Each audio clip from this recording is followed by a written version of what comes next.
Lily Harper tightened her grip on her suitcase as she stood before the towering gates of the Whitman estate. The sprawling mansion, framed by immaculate gardens, exuded an air of cold elegance. It was her first day as a private nurse, hired to care for Edward Whitman, a once renowned author who had fallen into a deep coma following a devastating accident. The gates creaked open with a mechanical hum, revealing a winding driveway lined with towering oaks. As Lily walked towards the entrance, her heart pounded, not with fear, but with determination. This wasn't just another assignment. It was an opportunity to make a real difference. The front door swung open, revealing Richard, the butler, whose demeanor was as severe as the mansion's grandeur. "Miss Harper," he said with a curt nod. "Mrs. Whitman is waiting for you in the study." Lily followed him through halls adorned with priceless artwork, each piece exuding the wealth and sophistication of a bygone era. When they reached the study, Charlotte Whitman stood waiting, a statuesque woman with icy eyes and an air of quiet authority. "I hope you understand the magnitude of your responsibility," Charlotte said, her voice as sharp as the lines of her tailored dress. "My husband requires constant care, and any negligence will not be tolerated." "Yes, Mrs. Whitman," Lily replied with quiet confidence. "I assure you I will give him my very best." The door to Edward Whitman's room creaked open, and Lily Harper took her first step into the space that would become her world. The room was vast, yet oppressively clinical, dominated by the hum of medical devices. Edward lay motionless in a specialized bed, his features still and pale, a shadow of the vibrant author whose photos adorned the walls. Lily placed her suitcase down and approached the bed. For a moment she stood silently, studying the man before her.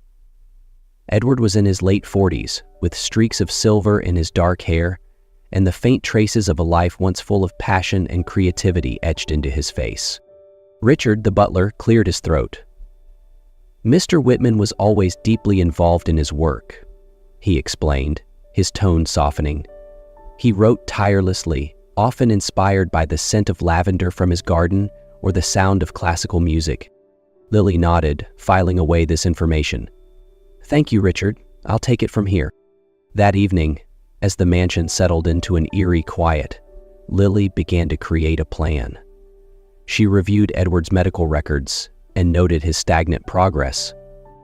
Her instincts told her that traditional methods wouldn't be enough. She would need to engage more than his body. She would need to reach his mind.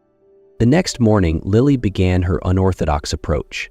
She filled the room with the scent of lavender, a fragrance she had learned Edward cherished during his writing sessions.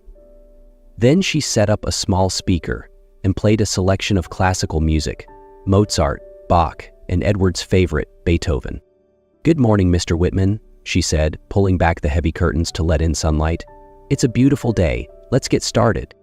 As she worked through her routine, she spoke to Edward as if he could hear her. She shared stories from her own life, her childhood on a farm, her decision to become a nurse after caring for her grandmother. "You might be wondering why I'm talking so much," she said with a soft laugh, "but I believe every word and sound is a bridge. Maybe one day, you'll cross it back to us." Days turned into weeks, and small changes began to emerge. During one session, as Lily played Beethoven's Moonlight Sonata, she noticed a subtle flicker in Edward's eyelids.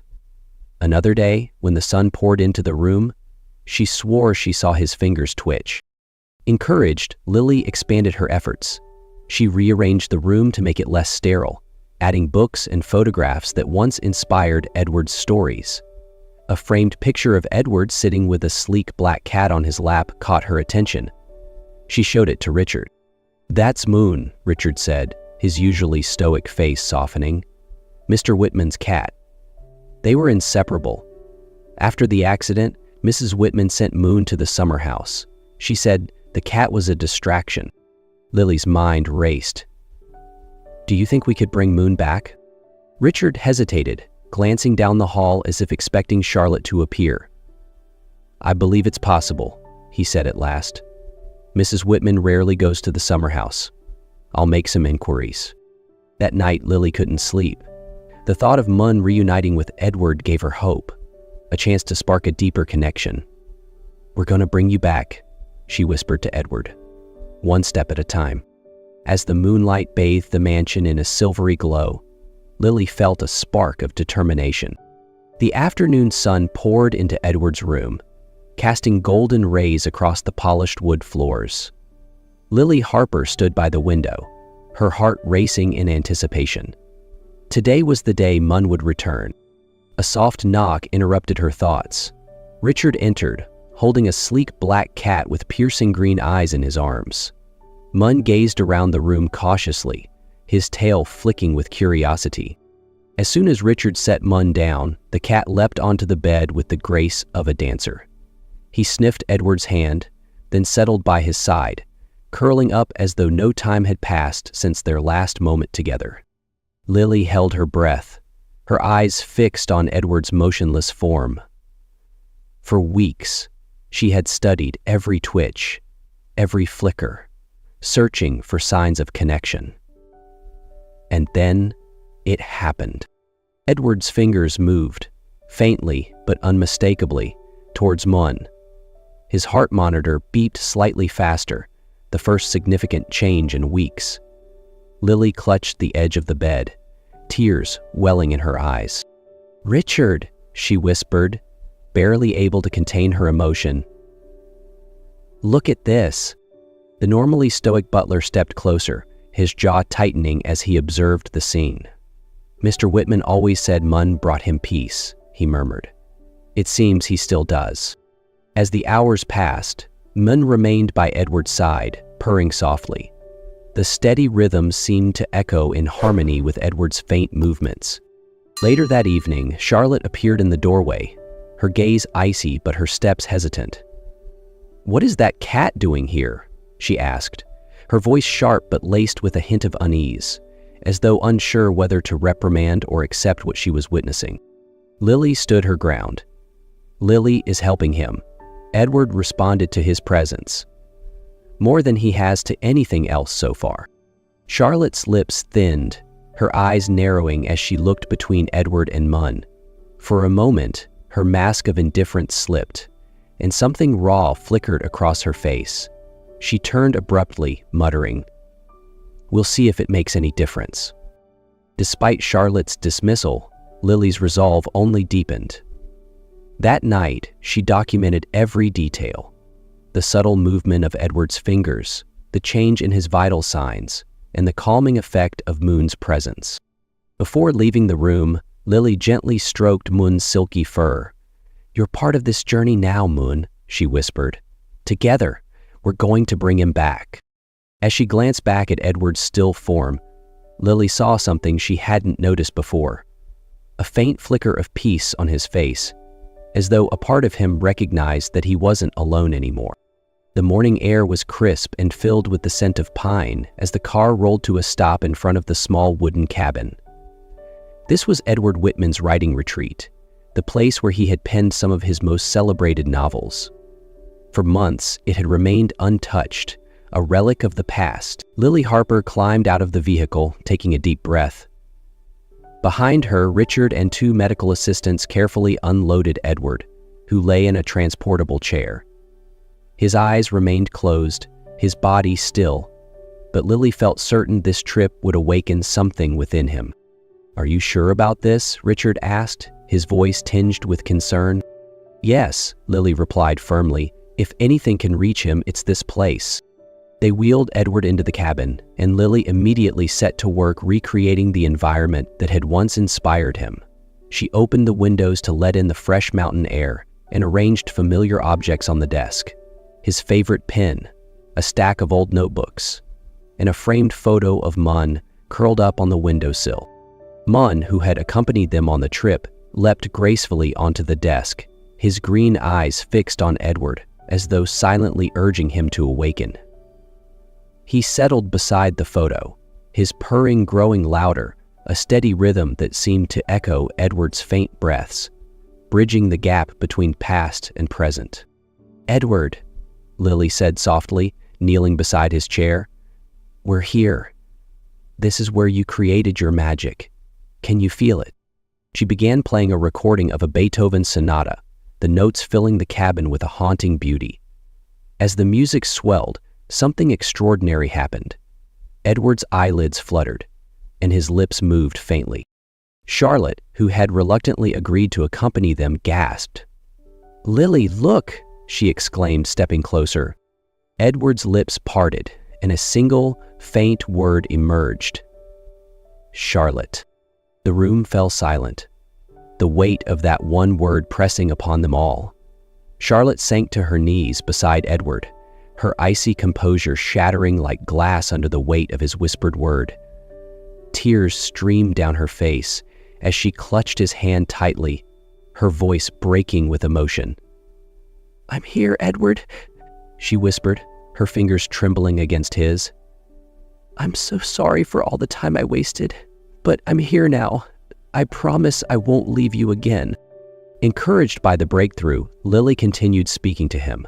She described the cabin, the sunlight streaming through the windows, and the scent of pine in the air. Slowly, Edward's hand twitched, his fingers curling slightly around Charlotte's. Munn stretched lazily on the desk, his purring a steady, soothing rhythm. It was as though the cat knew his presence was part of Edward's awakening. "Do you remember this place?" Charlotte asked, her voice trembling. "The summers we spent here, the nights you stayed up writing while I read by the fire?" A tear slipped from Edward's eye, and his lips moved again, though the words were faint. Charlotte leaned closer, her heart breaking and healing all at once as she caught fragments of his whisper. Memories of their time together, moments long buried, but now stirring back to life. Lily stepped back, giving them space. She watched as Charlotte's hand never left Edward's, her expression filled with something Lily hadn't seen before. Unguarded love. That evening, as they prepared to leave, Lily took one last look at the cabin. She knew this day marked a turning point, not just in Edward's recovery, but in the Whitmans' relationship. The cracks in their marriage, once hidden beneath layers of bitterness, were beginning to heal. When they returned to the mansion, Edward's progress continued. He began responding more clearly, his fingers moving deliberately, his lips forming words with growing strength. Charlotte stayed by his side, no longer the detached figure she once was. Munn, ever faithful, curled up on Edward's bed each night, his presence a constant source of comfort and connection. For the first time, Lily allowed herself to believe fully in the impossible. Edward Whitman was coming back, not just to his family, but to the life he had once built, and to the man he used to be. The Whitman estate had transformed. Where there was once an air of despair, now there was life, light, and possibility. Edward Whitman, though not yet fully recovered, sat upright in his wheelchair, his eyes clear and alert as Charlotte read aloud from one of his favorite books. Munn curled contentedly at his feet, purring softly. Lily Harper stood by the window, watching the scene with quiet pride. Edward could now speak in short sentences and had even started writing simple notes, a monumental achievement for someone who, months earlier, was thought to be unreachable. His recovery was not just physical, but emotional, reconnecting him with his wife and the world he loved. "You've worked wonders here," Charlotte said, glancing at Lily with a rare, genuine smile. "I don't know how we can ever thank you." Lily shook her head. "This was never just my work. It was Edward's strength, your love, and Munn's unwavering presence. I was just part of the team." Inspired by Edward's progress, the Whitmans and Lily decided to establish the Whitman Foundation for Creative Recovery, a nonprofit organization dedicated to helping artists and writers heal from trauma.